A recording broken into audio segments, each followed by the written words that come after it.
सलाम, नमस्ते, सत श्री अकाल। मैं हूं रजा और आप देख रहे हैं रजा ग्राफिक का वॉर अपडेट। बुरी तरह से यूरोप फंस गया है। आपको मालूम है कि बड़े बड़े देश यूक्रेन को हथियार भेज रहे हैं। इस खबर को एक महीने पहले सबसे पहले रजा ग्राफी ने कवर किया था और बताया था कि रूस ने बताया है कि जो यूरोप हथियार यूक्रेन को दे रहा है वो ब्लैक मार्केट में बिक रहे हैं, जिस पर अमेरिका ने इसको झुठला दिया था। अब रिपोर्ट सामने आ गई है कि यूरोप ने जो हथियार भेजे थे, खतरनाक हथियार, वो आतंकवादियों के और खतरनाक गुंडों के, बाइकर्स के हत्थे लग गए हैं। बल्कि ये रिपोर्ट आपकी स्क्रीन पर लगाऊंगा मैं, ये देखिए। Criminals in Finland get weapons from Ukraine, police ने कहा है। जी हां, पुलिस ने यह जानकारी दी है। जो finish national bureau of investigation है, एनबीआई ने कहा है। उन्होंने कहा है कि स्वीडन, डेनमार्क और नेदरलैंड में यह हथियार ब्लैक मार्केट में पाए जा रहे हैं। इसका क्या मतलब है दोस्तों? जो क्रिमिनल हैं फिनलैंड में, उनके पास अब जो मिडिल ईस्ट के हथियार हैं, जो यूरोप के हथियार हैं, वो मौजूद हैं। सबसे एडवांस हथियार यूक्रेन भेजे जा रहे हैं यूक्रेन की मदद के लिए। अब वो गुंडों, मवालियों और गैंगस्टर्स के हत्थे चढ़ चुके हैं। यानी पूरे यूरोप को यह तगड़ा झटका है और एक तरह से रूस की बात सही साबित हुई है। अब आपको बताऊं दूसरी तरफ रूस की बात। रूस ने गुस्से में एक ही दिन में 50 रॉकेट कीव और यूक्रेन के अलग अलग इलाकों पर दागी हैं। हालांकि यूक्रेन ने ज्यादातर मिसाइलों को इंटरसेप्ट तो कर लिया है, लेकिन जितनी मिसाइलें गिरी हैं उसने यूक्रेन में और कीव में ऐसी तबाही मचाई है कि पहले तो बिजली गुल थी, अब पानी गुल हो गया है। यानी अब पूरे यूक्रेन में पानी की कमी हो गई है और लगभग 80% लोग बिना पानी के हैं। उधर ज़ेलेंस्की ने कहा है कि डोनेट्स्क में खतरनाक हमले रूस करने वाला था, जिसे हमने रोका है। अब तुर्की ने यूएन यूक्रेन से बात करके अनाज निकालने का दूसरा रास्ता सोच लिया है बिना रूस के। अब रिपोर्ट में देखिए, रूस का नाम नहीं है। रूस ने तो सस्पेंड कर दिया है पूरा डील कि हम तो अप्रूव करेंगे नहीं, हम अब जाने नहीं देंगे यूक्रेन से बाहर अनाज। लेकिन यूएन, तुर्की और यूक्रेन, ये तीनों अपनी मदद एक दूसरे की करके दूसरे रास्ते से अनाज निकालने के लिए तैयार हो गए हैं। जब तुर्की ने रूस से पूछा कि भाई साहब आप रास्ता कब खोलोगे अनाज का, तो रूस ने कहा कि हम तब तक रास्ता नहीं खोलेंगे जब तक इस हमले की हम पूरी तरह से इन्वेस्टिगेशन नहीं कर लेते, क्योंकि हमने जिस रास्ते को अनाज के लिए खोला हुआ था उसी रास्ते से हमारे इलाके में यूक्रेन ने ड्रोन भेजा। उधर क्रेमलिन ने कहा है कि हम यूएन, तुर्की से लगातार बातचीत कर रहे हैं और कांटेक्ट में हैं अनाज को लेकर। वहीं रूस पर पाबंदी लगने की वजह से अब रूस को कुछ दिक्कतें सामने आ रही हैं। जैसा कि इस रिपोर्ट में देखें, रूस को अब ऑयल की मार्केट नहीं मिल रही है। अब वो इतना तेल निकालता है, अब पूरा यूरोप उससे नहीं खरीद रहा है तेल और गैस, तो वो तेल और गैस बेच नहीं पा रहा है। तेल और गैस के भंडार उसके यहाँ बढ़ते जा रहे हैं। इन सबके बीच में रूस ने एक नई रशियन खुद जो बनाई है न्यूक्लियर सबमरीन टेस्ट कर ली है, जो एक साथ 16 मिसाइल दाग सकती है। अब तक की सबसे खतरनाक और घातक एडवांस ये सबमरीन बताई जा रही है, जिसका नाम जर्नाला सिवरोव है, जो रूस की शक्ति बढ़ा चुकी है। उधर इजराइल ने हथियार देने को यूक्रेन को साफ इनकार किया हुआ है, लेकिन यूक्रेन बच्चे की तरह जिद पकड़ के खड़ा हुआ है कि पापा पापा हमको हथियार दो। अब अमेरिका से कहा है यूक्रेन ने कि आप अपने बच्चे या अपना बाप अगर मानते हैं इजराइल को, तो उस पर प्रेशर बनाइए, हमको हथियार दिलवाइए। अब पोलैंड क्योंकि मौत को चैलेंज कर चुका है, रूस को चैलेंज कर चुका है, तो अब मजबूरी है उसकी कि उसको अपने हथियारों को और अपनी शक्तियों को बढ़ाना पड़ेगा। तो आपकी स्क्रीन पर इस रिपोर्ट को देखिए। पोलैंड ने प्लान कर लिया है कि 3 न्यूक्लियर प्लांट बनाएगा, उसके साथ 6 रिएक्टर भी, और उसने यह डील साउथ कोरिया के साथ की है। अब बात करेंगे सफेद शैतान फ्रांस की, इमैनुअल मैक्रोन की। तो इमैनुअल मैक्रोन ने भी रूस से कहा है कि अनाज का रास्ता जो यूक्रेन का तुमने बंद किया है, कृपया करके उसको खोल दो। वहीं तुर्की के डिफेंस मिनिस्टर ने रशिया के डिफेंस मिनिस्टर से कहा है कि यूक्रेन के अनाज को बंद करने से आपका कुछ नहीं होने वाला। उधर देखिए यूक्रेन की फीफा वर्ल्ड कप फेडरेशन जो ऑर्गेनाइजेशन है वो फीफा वर्ल्ड कप के ऑर्गेनाइजर से, फाउंडेशन से ये रिक्वेस्ट करने वाली है कि आप फीफा वर्ल्ड कप से ईरान की टीम को निकाल दो। अब थोड़ा सा आगे बढ़ते हैं न्यूजीलैंड की तरफ, तो न्यूजीलैंड ने रूस पर और भी कड़े प्रतिबंध लगा दिए हैं। अब बात करें हमले की, तो रूस ने ज़ैपोरिज़िया के इलाके पर कुछ बड़े हमले किए हैं। ये है वो हमले।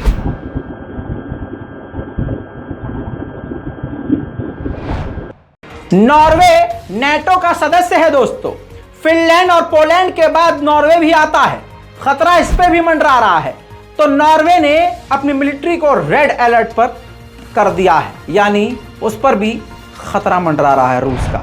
दोस्तों मोल्डोवा का बॉर्डर यूक्रेन से मिलता है। आपकी स्क्रीन पर यह है मोल्डोवा का मैप। आप ये देखिए, ऊपर की तरफ रशिया है, बीच में यूक्रेन है और यूक्रेन के पीछे मोल्डोवा। रूस ने यूक्रेन पर मिसाइल दागी। वो मिसाइल रूस की तरफ से जो आ रही थी, यूक्रेन के डिफेंस सिस्टम ने रोक तो ली, लेकिन फिर भी वो मिसाइल दंदनाती हुई यूक्रेन को क्रॉस करती हुई मोल्डोवा के इलाके में जाकर गिर गई। और बड़ी बात यह है कि आम लोगों के घरों पर जाकर मिसाइल गिर गई। कई घरों को नुकसान हुआ। वीडियो आपके सामने, मोल्डोवा का है ये वीडियो।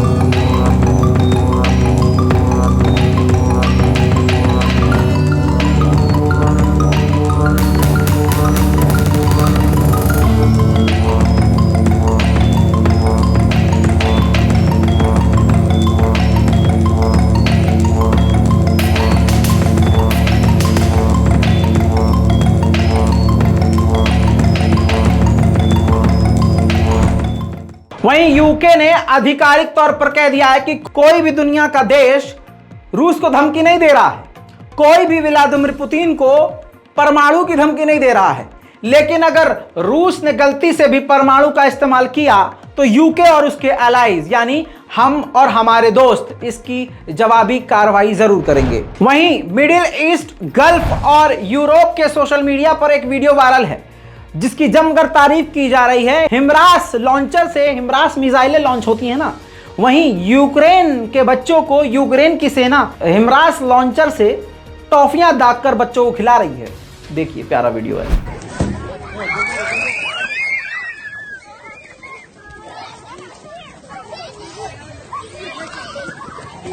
यूक्रेन के सैनिकों को ओडेसा के इलाके में एक टैंक के अंदर Mi-2 फाइटर अटैक हेलीकॉप्टर मिला है। इन्वेस्टिगेशन चल रही है कि रूस का या किसी और का। आखिर ये किसकी तरफ से आया था और मकसद क्या था? वीडियो।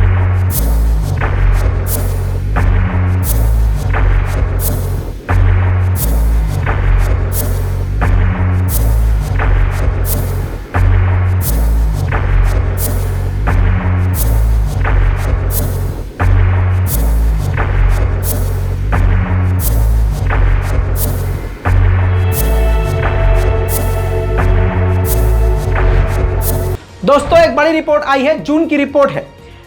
जून के दौरान ज़ेलेंस्की ने यानी यूक्रेन ने बाइडेन से और हथियारों की मांग करी। अमेरिका तब भी बहुत हथियार दे रहा था, तो बाइडेन अपना आपा खो चुके थे। रिपोर्ट मौजूद है, बाइडेन अपना आपा खो चुके थे, गुस्सा हो गए थे।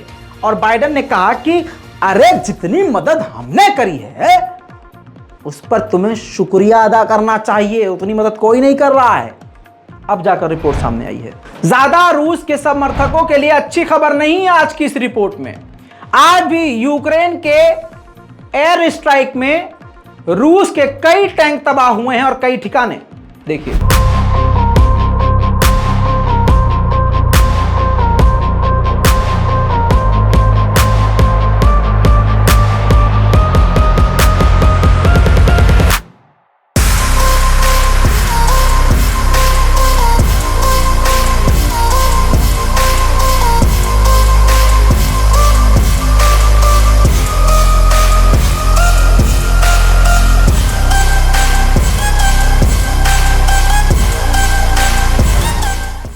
दूसरी तरफ यूक्रेन ने भी रूस पर कई हमले किए हैं, लेकिन रूस ने भी ज्यादातर हमलों को रोका है। टोर डिफेंस सिस्टम रूस ने लॉन्च करके यूक्रेन के हमलों को रोका। ऐसे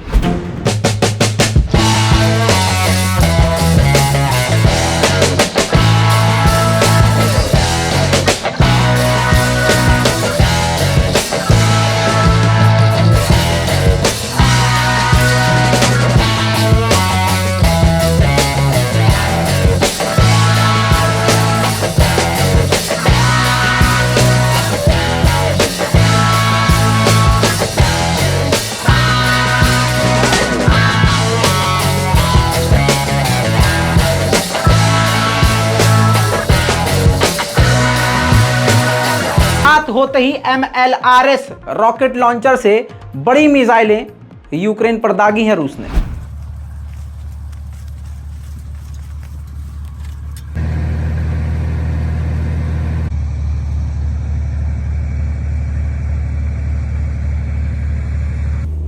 Третья, 20-й, принимаю нули.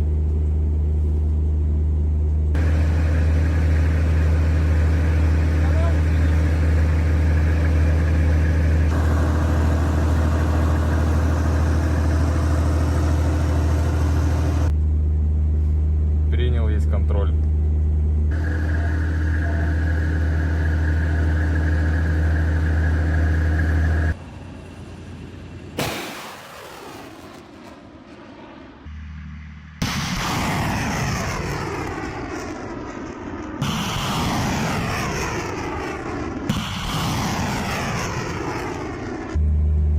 Пятый, 20-й, пусть нормальный, расход 6. इसके अलावा अब जो नई खबर आई है कि रूस ने Su-25 का इस्तेमाल करके यूक्रेन के अलग अलग ठिकानों को एक साथ उड़ाया है।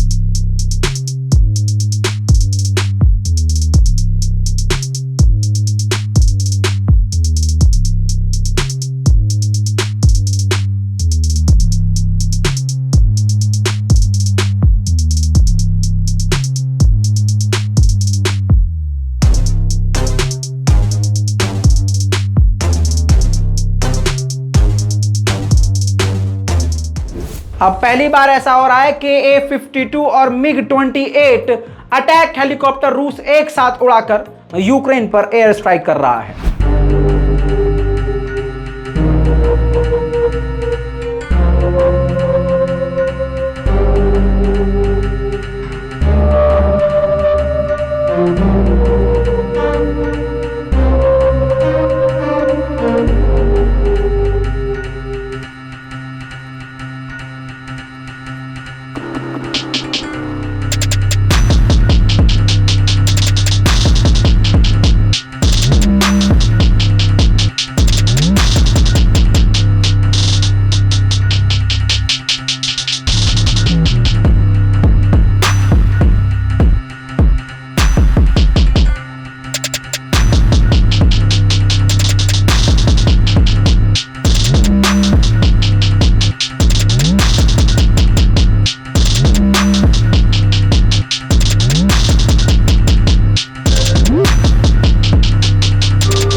दोस्तों अब मैं आपको वो फुटेज दिखाऊंगा जो रूस की तरफ से समुद्र से युद्धपोत से यूक्रेन पर घातक मिसाइलें दागी गई थी, जिसके बाद पूरा यूक्रेन हिल गया था। देखें।